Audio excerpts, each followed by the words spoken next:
বাড়ি, পাড়া, পঞ্চায়েত, এলাকার সমস্ত জায়গা আমরা পরিষ্কার পরিচ্ছন্ন করব।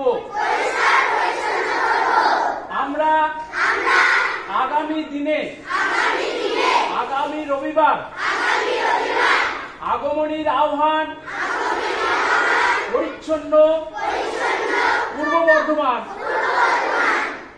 আমরা অঙ্গীকার হচ্ছি যে আমরা আমাদের জেলাকে পরিচ্ছন্ন জেলা রূপে রূপান্তরিত করব। 2 3 4 5 6 7 8 জন্য যে জন্য তোমরা হাজির হয়েছো তার গুরুত্ব, তার তাৎপর্য সেটা তোমার জানতে হবে তো। আজকে আমরা বলছি কি আজকে অনুষ্ঠানটা কি রিডিং মেলা। আজকে অনুষ্ঠানটা হচ্ছে রিডিং মেলা, যেটাকে বলছে পঠন মেলা। তাহলে এটা কেন এলো, এটা কেন হলো, আজকে এতদিন ছিল না, এটা হলো কেন?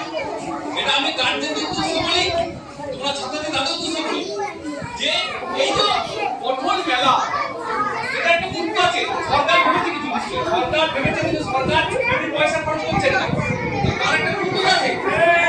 তো আজকে আমরা এই পঠন মেলায় হাজির হয়ে